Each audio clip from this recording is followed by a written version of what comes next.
3, 2, 1. Hey guys, welcome to the second episode of MMA this week. I am your host, DanTheWolfman, Pancrase commentator on UFC Fight Pass, and today we will be going over UFC Fight Night 81, Dillashaw vs. Cruz. Very excited about that. Just watched it a couple hours ago.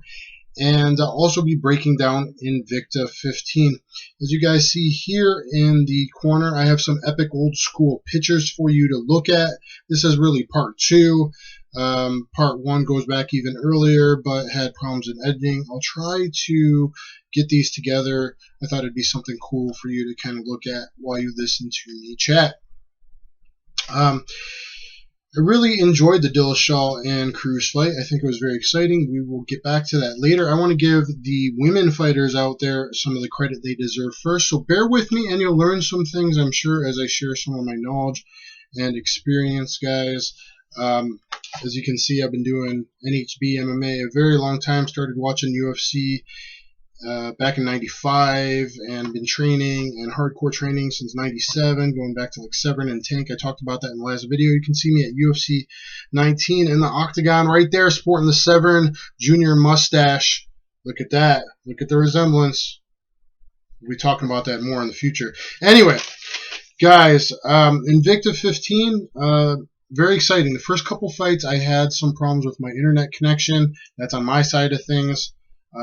Not Fight Pass. That's because they just redid the modem and didn't reset the router here where I'm living in Tokyo, Japan. Snowy today, guys.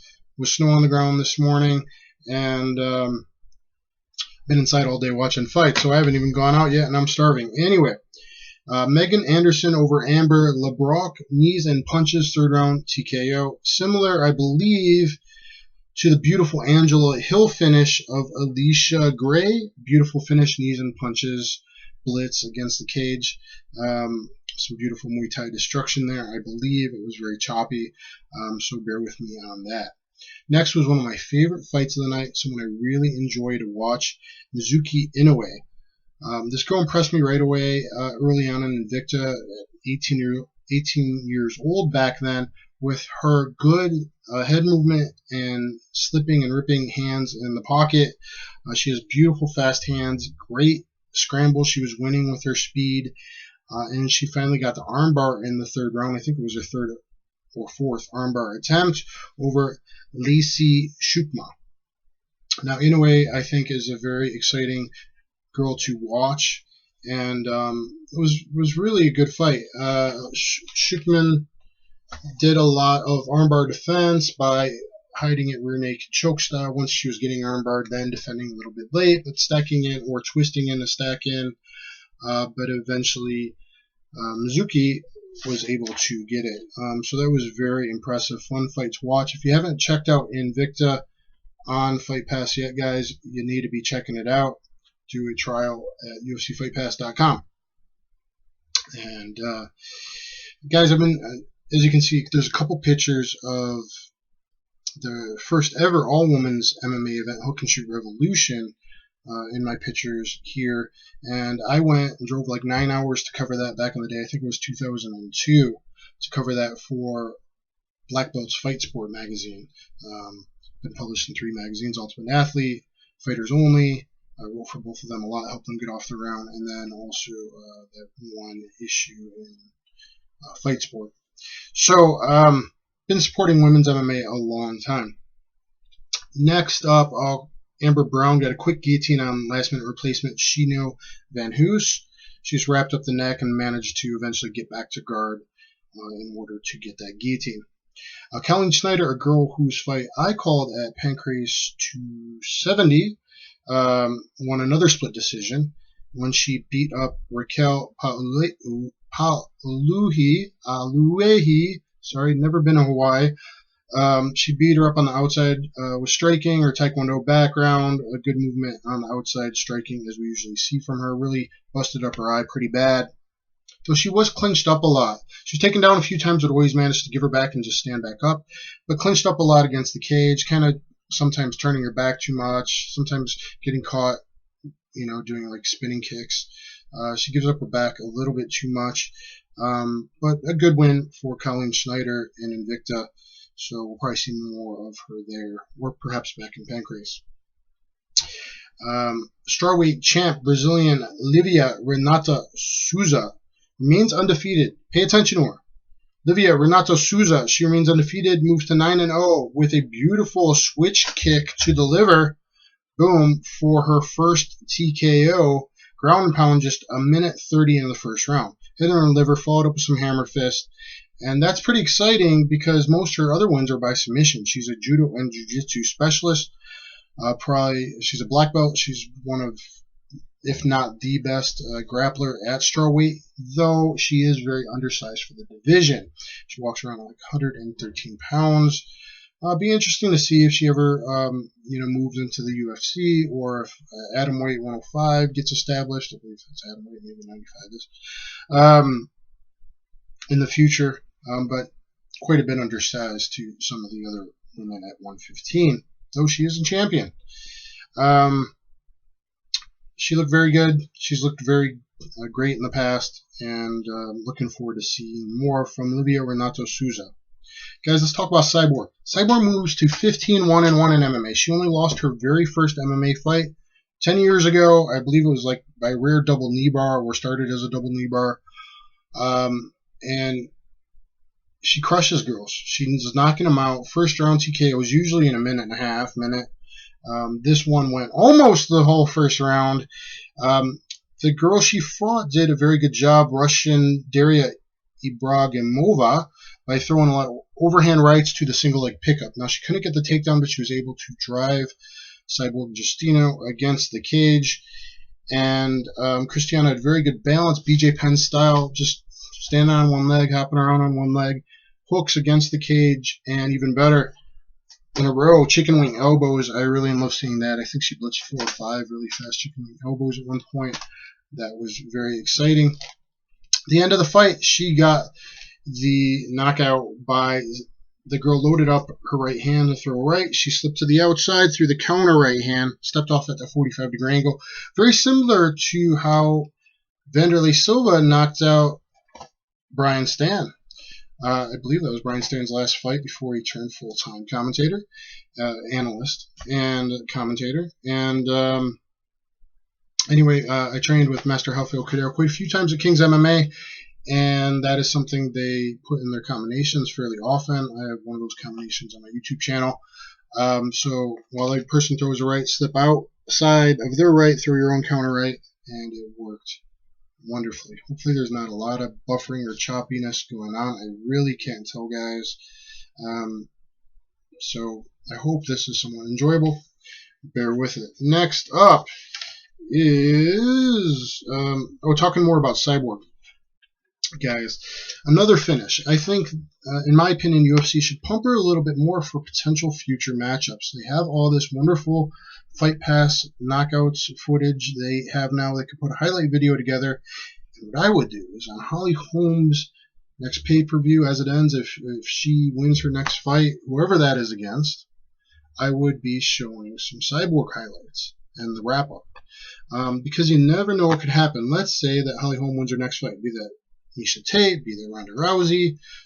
Personally, I'd like to see versus Miesha Tate. And if she manages to beat Miesha, Miesha's tough. She took a full kick from Invicta matchmaker, commentator, Julie Kenzie. I was there live for that at Strikeforce and managed to come back and win. Okay, so Miesha Tate's tough. I'd like to see Holly Holm, Miesha Tate possibly. I don't believe that's official. If not, Ronda Rousey too. Let's say that Holly Holm wins 1 or 2 more fights. And let's say Cyborg wins 1 or 2 more fights. It would be really interesting to see those strikers go at it. And Holly Holm says she's open to the idea. Let's say Super Bowl, February 2017. Your Greek Nostradamus here calling it Holly Holm over Cyborg. Maybe 140, maybe 145. I think Holly Holm has no problem going up to 145, or can't probably make Cyborg cut to 140. But I'd love to see it if Holly Holm, 145. Maybe even UFC makes that for the inaugural 145-pound belt. Let's see if Holm could hold 2 belts. If she could be the first or second to do it simultaneously. Let's see if Conor McGregor does it first. Who knows what's going to happen in the UFC's future, and contract negotiations and all that kinds of stuff. But it's an exciting time to be a fan. So Invicta, guys, check it out. Another exciting one. I like it when they have more fights on the card. And I think there were some fallouts and whatnot. But anyway, exciting stuff from Invicta. Guys, before I go on to the UFC Fight Night 81, Dillashaw Cruz, next week be previewing UFC on Fox 18. That is Ryan Bader, who's been on a good run for the last 2 years, versus Anthony Johnson, who's basically Chuck Liddell 2.0.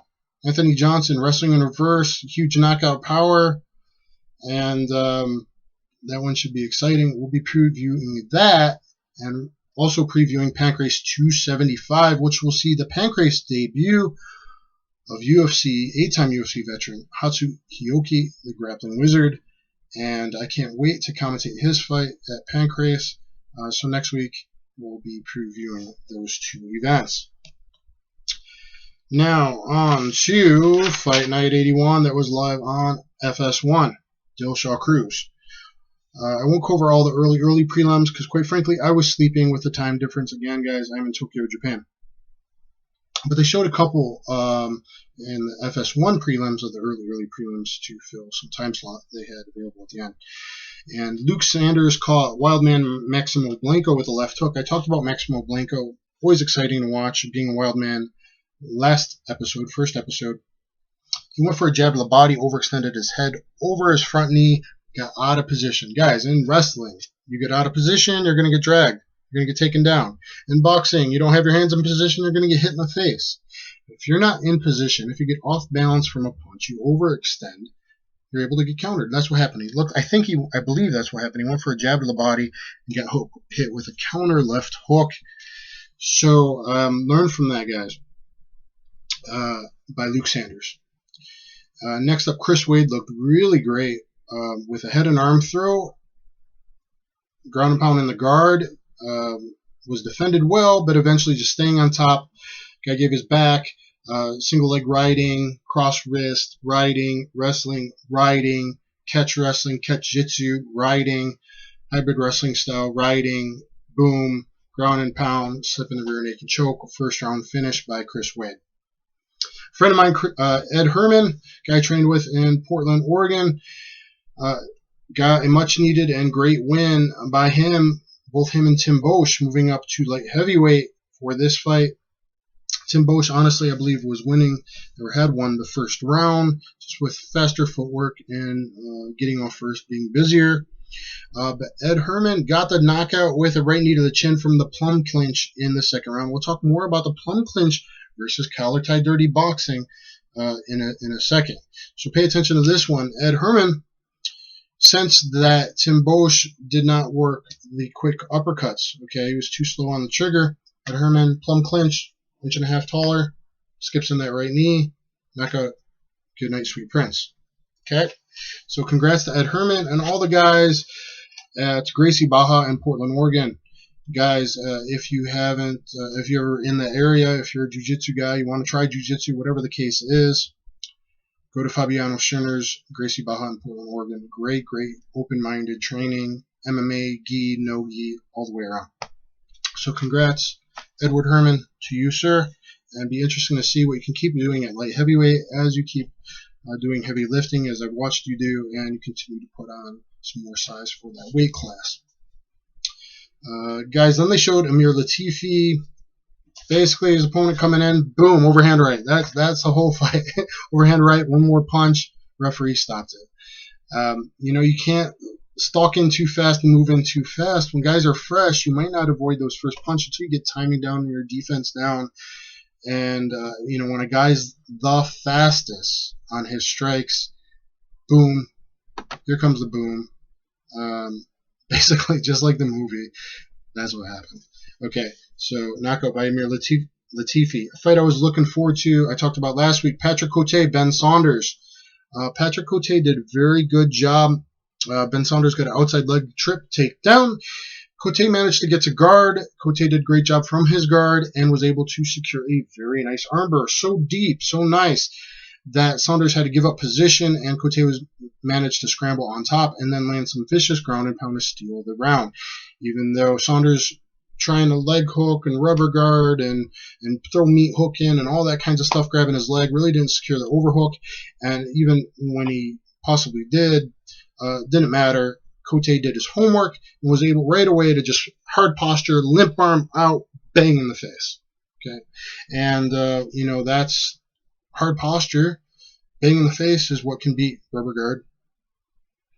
Is hard when especially once you get sweaty, to tie those arms up. Another reason I like leg hook guard, besides it requires less flexibility as I get older, and I believe you can land even better elbows from leg hook or Sean Williams or Shembri guard. Still, great job by Patrick Cote. And then second round, talking about the plum clinch versus the single collar tie, uppercuts, dirty boxing. Ben gets the plum clinch, throws a right knee, but Cote pressures in, forward pressure, and rapid fires uppercuts in there to get the stoppage against Killaby Saunders. So, Cote did his homework. He's a veteran, been around like 10 years, and the guy has actually become way more technical and technically improved both in his grappling and his striking, even doesn't load up as much. I really like watching Cote fight nowadays. He's not the same guy as before. So, and most guys his age that have been around this long don't continue to improve. So congrats, Patrick Cote. And so, guys, plum clinch versus collar tie. If you got the plum clinch, it only takes one knee. But 5 uppercuts, 3 to 5 uppercuts could beat that. 3 to 10 uppercuts could beat that. Okay, so if you rapid fire uppercuts in there, that can get it done. Now, what's important is forward pressure. If you're the shorter guy like myself, you got to do forward pressure. That way the guy's going backwards, losing his balance. Now, to combat that, the Muay Thai guys, guys with the plum clinch, you need to do a backward skipping knee. Throw the knee towards your own shoulder. I have my students train that. I've even taught it to some fighters. Like I showed that to Amir Khan. After one fight, he kept getting pushed back straight into the cage. Those knees don't land. And Ben threw one, and it didn't land because a little bit of forward pressure by Cote, but you should even do more. Reminds me, one time I was sparring with Fabricio Verdun. I think in 2000 I grappled with him before anyone knew who he was, before he fought in Pride, and just did straight up boxing with him a few times at King's MMA, and another time he was doing ground and pound drills. I was on bottom. Well, you lumped me up pretty good. You can see a little bit of my face in the interview I did with him afterwards at King's MMA right after sparring. But he did thank me, and there was some honesty there because I managed to survive against him. He did 2 or 3 submission attempts on me. He was trying to do arm bars, and I'm a very wily guy. I managed to slip out, and then I managed to shuck out the back door and get back to my feet. Now, I thought the drill was probably over, and oh my God, a right knee's coming at my chin. Okay, I thought we're back to our feet. We're doing ground and pound grappling drill. And he's throwing a knee, got me in the plum clinch, and it's survival time. I come in, and I hit him with 3 uppercuts, and I drive in towards the back half wall, and we're about to go over it. Things are getting a little crazy, and Master Helpful Critter stops it right there because it's getting a little too wild. Probably go back down to the ground, and anyway, it was the end of the round in a few seconds. But, it could only take one of those would have knocked me silly even in training. One knee to the chin, as Jeremy Horn taught me. I fought for the UFC light heavyweight title. Anyway, guys, forward pressure, uppercuts, battle of plum clinch versus dirty collar tie boxing. Next guy is Rob Font. Rob Font really impressed me. Second fight in the UFC, I believe. Beautiful, relaxed striking, loose, whippy left long hooks, Russian-style long hooks, Fedor Emelianenko, Igor Vovchanson-style long hooks, as I've taught for many years. Really kept getting the job done. Right piercing front ball kicks, as I've talked about, and also Travis Brown used very well. I've talked about for years in my videos, especially after I trained with Benny the Jet. Urquidez and Benny the Jet calls them front ball kicks to the lower abs, not push kicks to get away from me kicks to the chest Muay Thai style. And now you see more and more guys adopting this, like Conor McGregor, and being very successful. So pay attention to those front piercing ball kicks to the lower ab region. Okay. And then Rob Font got the knockout Font with the TKO blitz at the end. Very exciting fight, guys. Francisco Trinaldo versus Ross Pearson. I was leaning towards Pearson this fight, but Trinaldo gets the decision. Counter-striking. Attack by drawing. Bruce Lee style, Machida style. The southpaw. Trinaldo moving back and away, staying outside of range, making Ross Pearson overchase him. I do think this was should have been a closer decision than it was. Maybe Trinaldo did more damage, drawing him into the left straight beautifully a few times, which is the main weapon, but also he used more left round kicks and left knees. So, guy, you step back as a southpaw. You go one direction on the outside gate if you're being aggressive. You move the other direction if you're staying outside like Machida to overdraw the guy in, and then like Manny Pacquiao or Machida, you can come in with the left straight, the left round kick, the left knee. Okay, because the guy steps in your range. You're stepping outside his range. You're using perfect distancing, attack by drawing, 5 ways of attack, Bruce Lee style, Jeet Kune Do, and boom, they step into your attack. If you watch my sparring videos, you'll see me do a lot of this. Francisco Trinaldo gets the decision. Very exciting back and forth fight. I always love watching Ross Pearson fight. Next up, guys, I was leaning towards Matt Mitrione. Travis Browne making me eat my words. Hoppa got it done. 3rd round TKO from Mount Ground and Pound.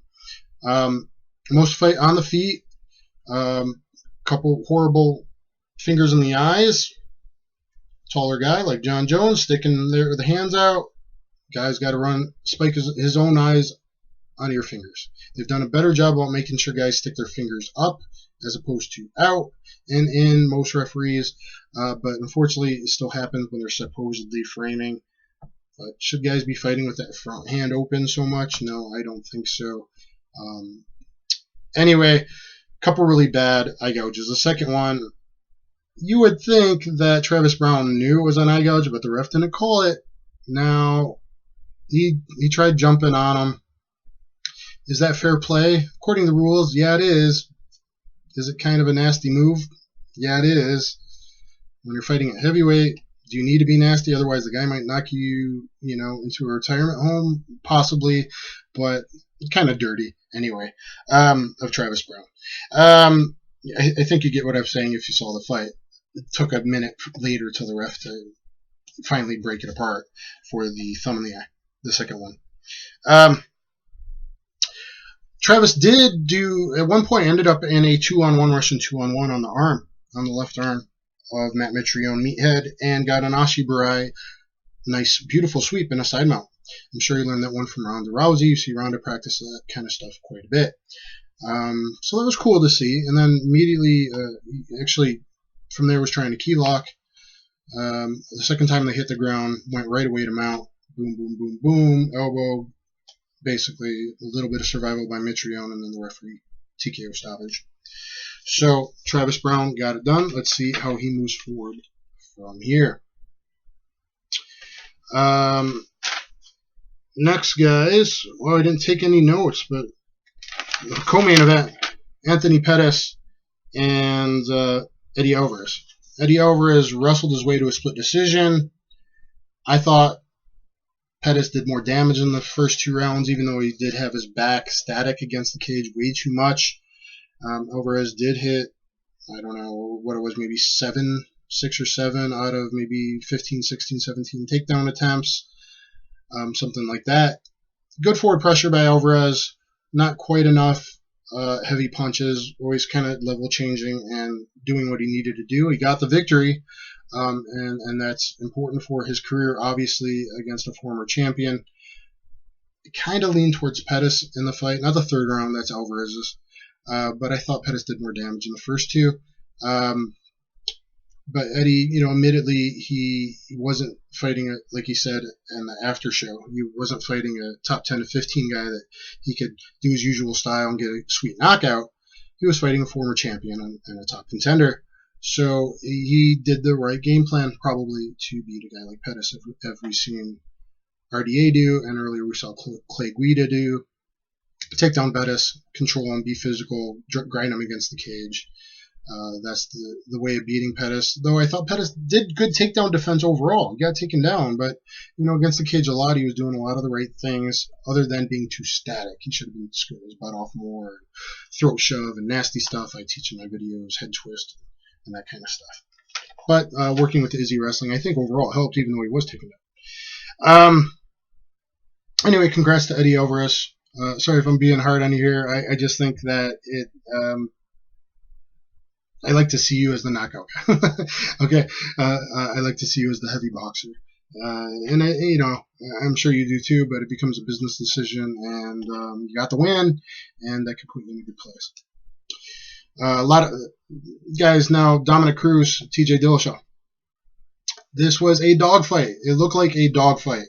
It looked like a dogfight, whether we're talking dogs or we're talking F-14 versus MiG. We're watching Top Gun 2, okay? And it was Top Gun 2. So jockeying for position, all that footwork and switching stance and some shifting going on, and constant beautiful exits by Dominick Cruz. It's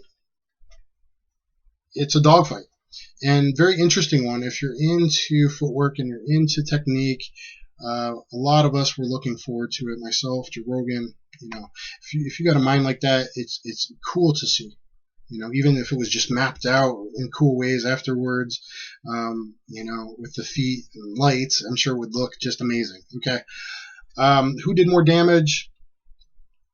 Probably Dillashaw, because he moves forward more and therefore has his body weight behind the strikes, besides just being a slightly harder puncher. Was a beautiful fight by Cruz? Yeah. Is it incredibly hard to judge? Yeah. I have not rewatched it. I only watched it live. Took some notes and then started taking minute-by-minute notes because so much was happening. Guys were basically almost hitting each other simultaneously. One guy would get hit and the counter long hook by Cruz on the exit, and there were so many simultaneous exchanges, almost simultaneous exchanges. One guy gets hit, the other guy gets hit, and vice versa. Boom, boom, boom, boom, and then an exit. Okay, so very hard to call. I thought Dillashaw did very good in a lot of ways, except he should have used more low kicks, which I talked about last week as the key to beating Dominick Cruz. When he went to the low kicks, he was successful. He didn't do enough of it. If they rematch, I'm sure he'll do more of it.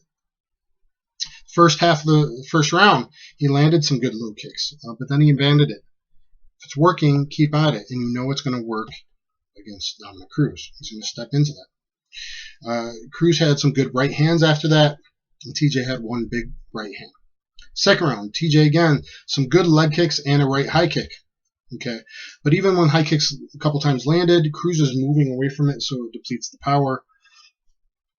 Cruz then switches. He's losing the round, basically. And then, boom, 2 double leg takedowns. Does a double leg, TJ gets back up. TJ starts to fire punches, changes levels, underneath again, double leg right again.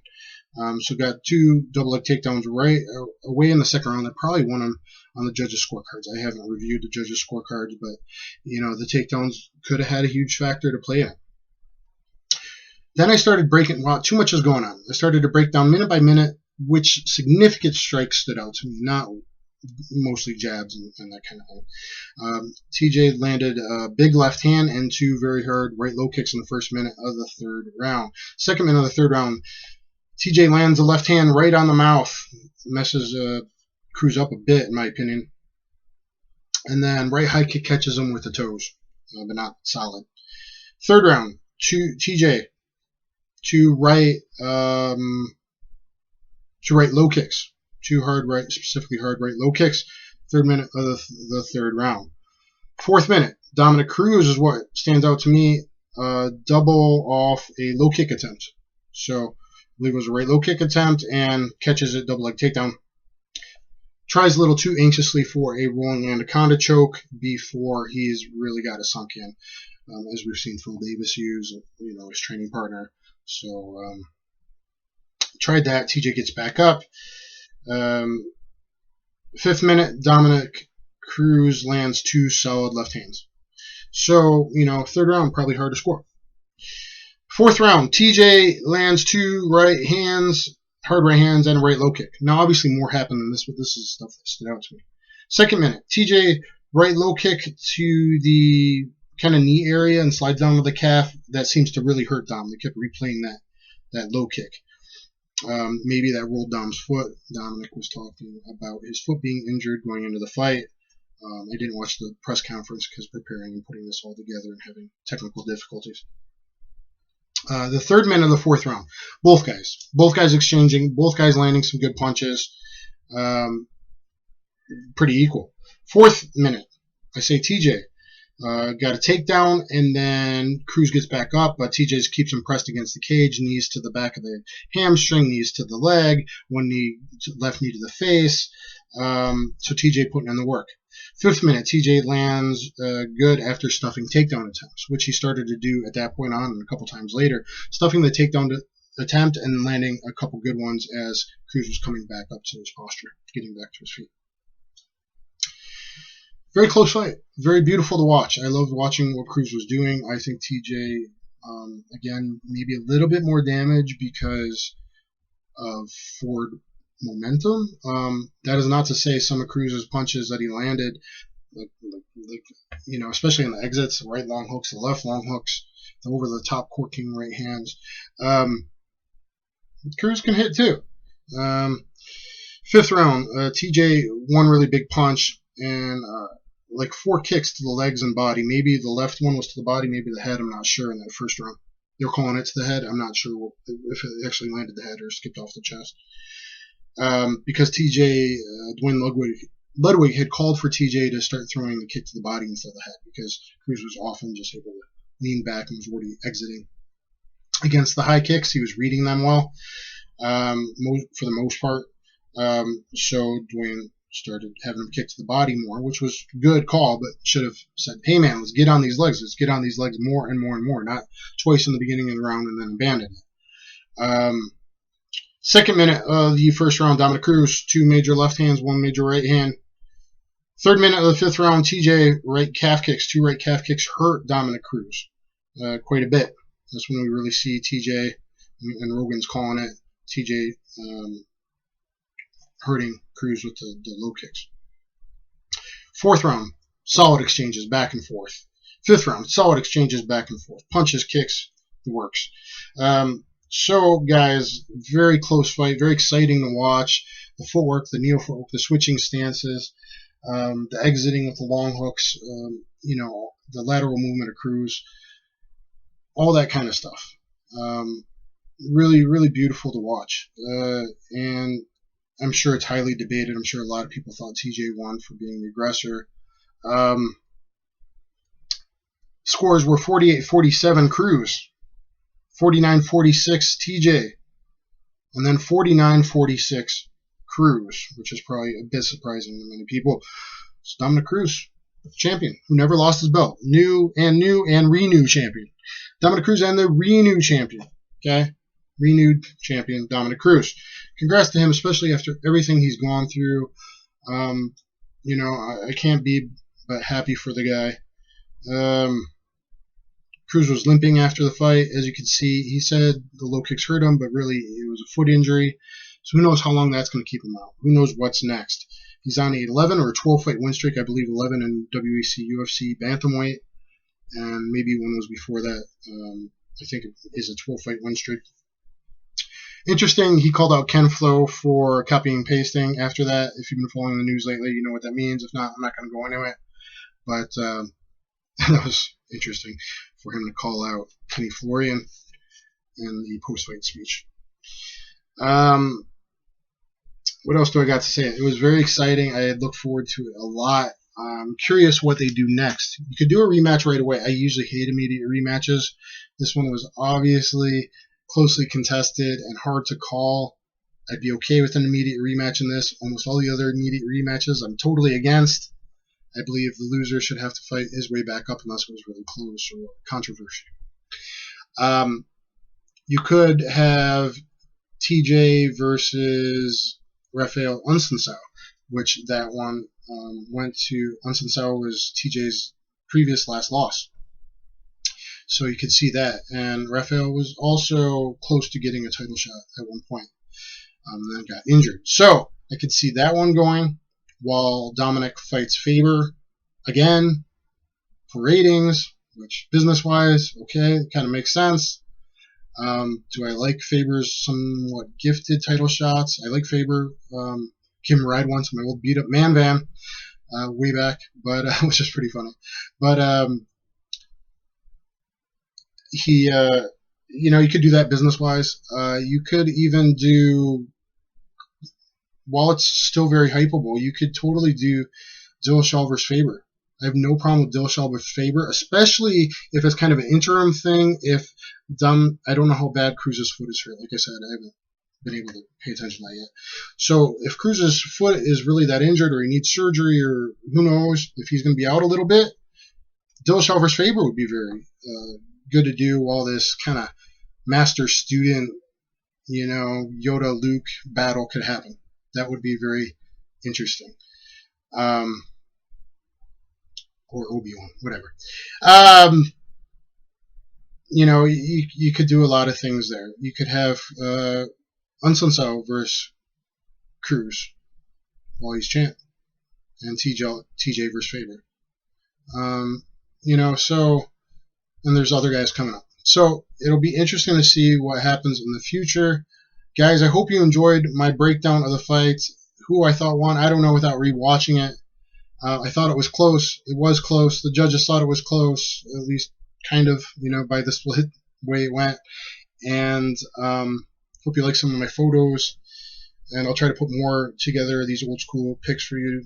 And thank you so much for tuning in to MMA this week. Guys, next week I will be breaking down UFC on Fox 18 and Pancrase 275 that I will be calling live, which will be after that event on Fight Pass.